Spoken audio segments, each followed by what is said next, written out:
વિચારો કે જો કોઈ વ્યક્તિ જૂઠું બોલે ત્યારે એનું નાક લાંબુ તો થાય પણ કોઈને દેખાય જ નહીં તો. અરે આ તો પેલી પિનોકિયોની વાર્તા જેવું થયું. બિલકુલ. બાળપણમાં સાંભળેલી પિનોકિયોની વાર્તામાં તો નાક બધાને દેખાતું હતું એટલે લોકો તરત જ પકડી લેતા કે આ લાકડાનો છોકરો જૂઠું બોલી રહ્યો છે. પણ અત્યારે કોઈને દેખાતું નથી. હા, મતલબ અત્યારે કોર્પોરેટ ઓફિસોમાં, કોલેજોના કેમ્પસમાં અને સમાજમાં આવા અદ્રશ્ય નાકવાળા લોકોની એક આખી ફોજ ઊભી થઈ છે. સાચી વાત છે. એટલે આજના ડીપ ડાઇવમાં આપણી પાસે એક બહુ જ રસપ્રદ સોર્સ છે. અદ્રશ્ય નાકવાળા છોકરાની વાર્તા નામનો એક પ્રતિકાત્મક લેખ છે. હા, બહુ ઇન્ટરેસ્ટિંગ ટાઇટલ છે ને? આપણું મિશન એ સમજવાનું છે કે આધુનિક શિક્ષણ, પેલી કાગળ પરની લાયકાત અને વાસ્તવિક યોગ્યતા વચ્ચે આટલો મોટો ખાઈ જેવો અંતર શા માટે ઊભો થયો છે. અને આ કોઈ સામાન્ય ચર્ચા નથી. ના, જરાય નહીં. આ આપણી આસપાસ રોજબરોજ બનતી ઘટનાઓનું એકદમ સચોટ વિશ્લેષણ છે. ચોક્કસ. આ સોર્સ મટીરિયલ ખરેખર બહુ જ ઊંડાણવાળો છે. આખી ચર્ચા રાજુ નામના એક યુવાન અને તેના દાદી વચ્ચેના સંવાદ પર આધારિત છે. ઓકે. એટલે પ્રથમ નજરે આપણને આ કોઈ સામાન્ય રૂપક લાગી શકે, પરંતુ તે આજના ઇન્ફોર્મેશન યુગમાં જ્ઞાનના ખોટા ભ્રમની એક બહુ ગંભીર સામાજિક વાસ્તવિકતા છતી કરે છે. હા, મતલબ પેલો જ્ઞાનનો ભ્રમ. એક્ઝેક્ટલી. માહિતીના આ જમાનામાં આપણે માહિતીના સંગ્રહને જ જ્ઞાન માની લેવાની બહુ મોટી ભૂલ કરી રહ્યા છીએ.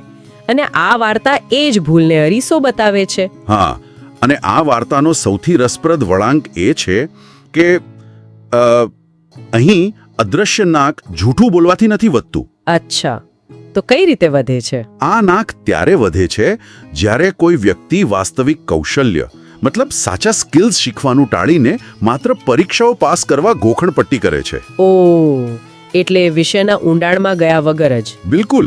વાર્તામાં દાદી એક એવા છોકરાનું ઉદાહરણ આપે છે જેણે સતત ગોખણપટ્ટી કરીને સમજ્યા વિના પરીક્ષાઓ આપી અને ઢગલાબંધ ડિગ્રીઓ મેળવી લીધી. અને પેલું અદ્રશ્ય નાક વધતું ગયું. હા, પણ મજાની વાત એ છે કે સમાજ, શિક્ષકો અને માતા પિતા એના પર ગર્વ અનુભવી રહ્યા હતા. હા, અને હું માનું છું કે એ ગર્વ પાછળનું કારણ બહુ સ્પષ્ટ છે. જુઓ, સમાજ માત્ર કાગળ પર છપાયેલું પરિણામ જોવે છે. સાચી વાત છે.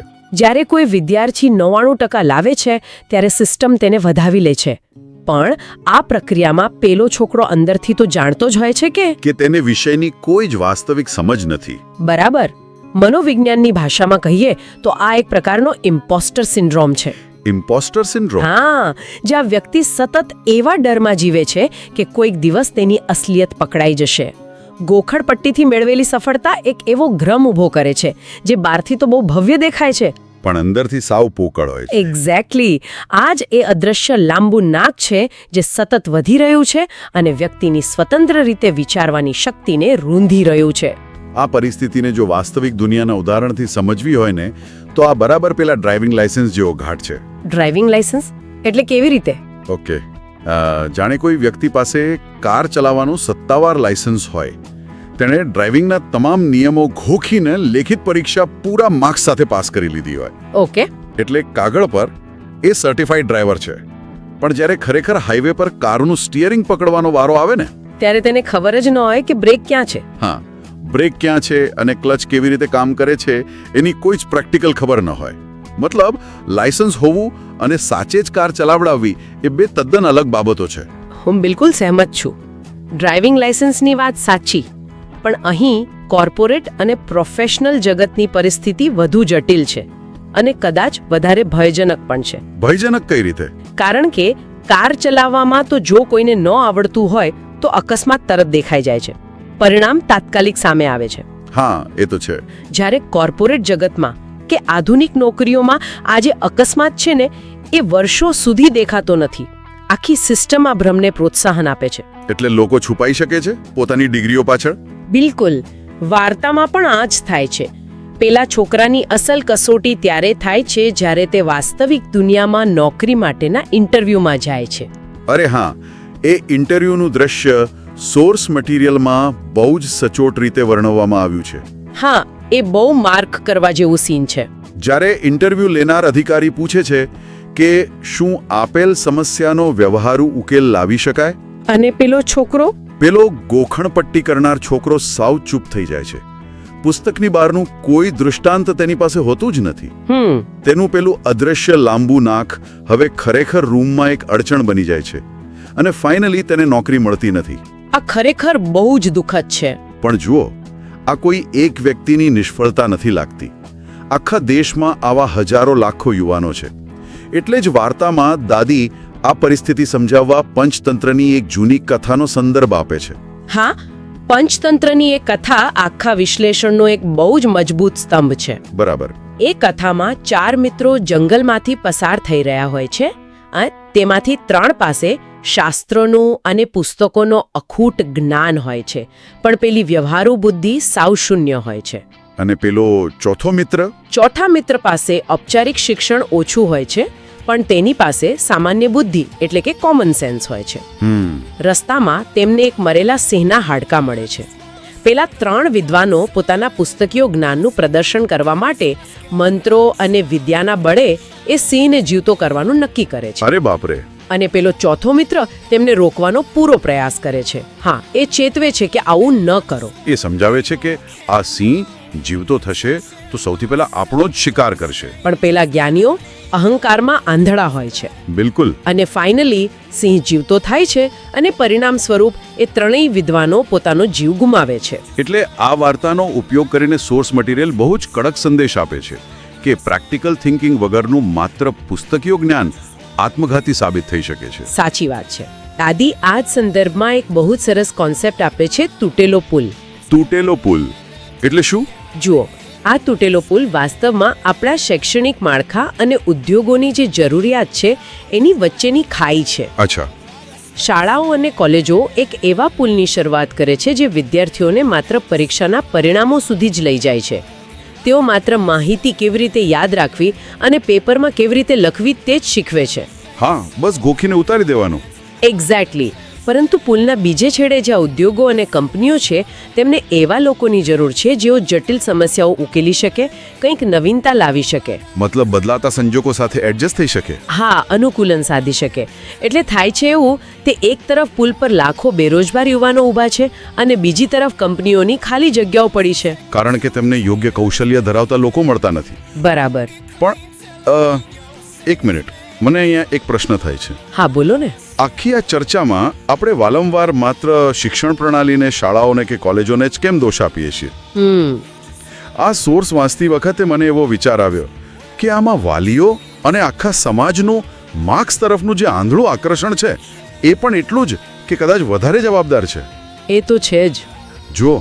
જો કોર્પોરેટ ઇન્ડસ્ટ્રી નોકરી આપવા માટે પહેલું ફિલ્ટર જ ડિગ્રીનું રાખતી હોય અને સમાજ માત્ર 90% લાવનારને જ હોશિયાર માનતો હોય, હા, તો પછી કોલેજો તો એ જ ઉત્પાદન કરવાની ને જેની બજારમાં માંગ છે. શું વિદ્યાર્થીઓ પાસે ખરેખર કોઈ બીજો વિકલ્પ છે ખરો? આ બહુ જ વ્યાજબી દલીલ છે. જો અર્થશાસ્ત્રના દૃષ્ટિકોણથી જોઈએ તો સમાજ જે વસ્તુને ઇનામ આપે છે, સિસ્ટમ તે જ વસ્તુનું ઉત્પાદન કરે છે. બરાબર છે. આ કોઈ એક સંસ્થાની નિષ્ફળતા નથી, આ એક સામૂહિક નિષ્ફળતા છે. આપણે ઐતિહાસિક સંદર્ભ તપાસીએ તો સમજાશે કે આખી શિક્ષણ પ્રણાલી પેલી ઔદ્યોગિક ક્રાંતિના મોડેલ પર બનેલી છે. ઓહ, પેલી જૂની ફેક્ટરીઓવાળી સિસ્ટમ. હા, એ જ. એ સમયે એવી ફેક્ટરીઓ હતી જ્યાં માણસોએ મશીન જેવું કામ કરવાનું હતું. ત્યાં પ્રશ્નો પૂછવાના નહોતા, માત્ર હુકમનું પાલન કરવાનું. એક્ઝેક્ટલી. માત્ર આજ્ઞા પાલન અને ફિક્સ માહિતી યાદ રાખવી જરૂરી હતી. પણ આજે આપણે આર્ટિફિશિયલ ઇન્ટેલિજન્સ અને અત્યાધુનિક ટેકનોલોજીના યુગમાં જીવીએ છીએ. એટલે કે સિસ્ટમ હજુ પણ 19મી સદીની છે અને જરૂરિયાત 21મી સદીની છે. બિલકુલ. આજે જ્યારે એક ક્લિક પર બધી જ માહિતી ઉપલબ્ધ છે ત્યારે કોણ કેટલું યાદ રાખી શકે છે એનું કોઈ જ મૂલ્ય નથી રહ્યું. ના, જરાય નહીં. માહિતીનું પૃથક્કરણ કેવી રીતે કરવું અને તેમાંથી નવો ઉકેલ કેવી રીતે લાવવો તે વધુ અગત્યનું છે. સાચી વાત. એટલે સોર્સ મટીરિયલના 3જા વિભાગમાં જ્યારે પેલો રાજુ દાદીને આ પરિસ્થિતિનો ઉકેલ પૂછે છે ત્યારે દાદી પરિવર્તનના પવનની વાત કરે છે. હા, બહુ સરસ રીતે સમજાવ્યો છે એમાં. મતલબ હાથ અને મગજ સાથે મળીને કામ કરે તેવી વ્યવસ્થાની જરૂરિયાત સમજાવવામાં આવે છે. જુઓ, વાર્તામાં આ ઉકેલને બહુ જ સરળ રીતે રજૂ કરવામાં આવ્યો છે. દેશમાં હવે ધીમે ધીમે નવા પ્રયાસો શરૂ થયા છે. ઇનોવેશન લેબ્સ બની રહી છે. જ્યાં વિદ્યાર્થીઓ જાતે પ્રયોગો કરી શકે. હા, અને યુવાનોને નોકરી શોધવાને બદલે પોતાનો નવો વ્યવસાય શરૂ કરવા માટે પ્રોત્સાહન આપવામાં આવી રહ્યું છે. પરંતુ વાસ્તવિકતા એ પણ છે કે આ પરિવર્તન હજુ ઘણું ધીમું છે.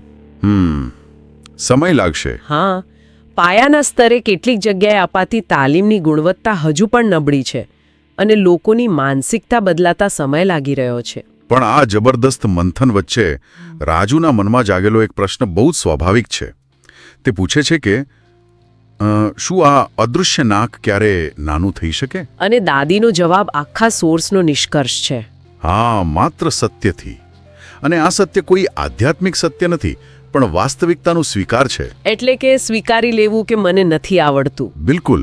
જ્યારે કોઈ વ્યક્તિ સ્વીકારી લે છે કે તેને અમુક વિષય નથી આવડતો અને તે પેલો માત્ર માર્ક્સ લાવવાના ઢોંગમાંથી બહાર આવીને ખરેખર શીખવાનો પ્રયાસ કરે છે, ત્યારે જ જ્ઞાનનો અસલી પાયો નંખાય છે. સાચી વાત છે. જૂના વિચારોની આંધળી નકલ કરવાને બદલે પ્રશ્નો પૂછવાની હિંમત જ્યાં નાકને વધતું અટકાવી શકે છે. હું માનું છું કે આ સ્વીકૃતિ જ સૌથી અઘરું પગલું છે. પણ વાર્તામાં રાજુ આવું જ કરે છે. તે શાળાએ જઈને તેના શિક્ષકને પૂછે છે કે શું આ વિષયને માત્ર નોટબુકમાં લખવાને બદલે પ્રેક્ટિકલ કરીને જોઈ શકાય? અરે વાહ, આ બહુ મોટી હિંમતનું કામ છે. હા. પછી રાજુ પ્રોજેક્ટમાં જોડાય છે, નિષ્ફળ જાય છે અને ફરી પ્રયાસ કરે છે. તે પાયાના સિદ્ધાંતો શીખે છે, પિતાને મશીન રિપેર કરવામાં મદદ કરે છે. મતલબ એ પોતાના હાથ ગંદા કરે છે. એક્ઝેક્ટલી. આખી પ્રક્રિયામાં તે ભૂલો કરે છે અને આ ભૂલો કરવી એ જ શીખવાની સૌથી મોટી નિશાની છે. જ્યારે કોઈ માણસ જાતે કામ કરે છે ત્યારે તેનું પેલું અદૃશ્ય નાક આપમેળે નાનું થવા લાગે છે. મને તો આ આખી પ્રક્રિયા પેલા જિમમાં જવા જેવી લાગે છે. જિમમાં? એ કઈ રીતે? જો મજબૂત શરીર બનાવવું હોય તો માત્ર કસરતના વિડીયો જોવાથી કે શરીર વિજ્ઞાનના પુસ્તકો વાંચવાથી કંઈ નથી થતું. હા, એ તો છે. ભલે કોઈને ખબર હોય કે કયો સ્નાયુ ક્યાં આવેલો છે, પણ જ્યાં સુધી જિમમાં જઈને જાતે વજન ઉપાડવામાં ન આવે, પરસેવો પાડવામાં ન આવે, ત્યાં સુધી શરીર બનતું નથી. બિલકુલ સાચી વાત. વાસ્તવિક જ્ઞાન પણ એ જ મસલ મેમરી છે. પ્રેક્ટિસ વગર તે ક્યારેય આવતું જ નથી. અને આ બાબત માત્ર શારીરિક કસરત પૂરતી સીમિત નથી હો.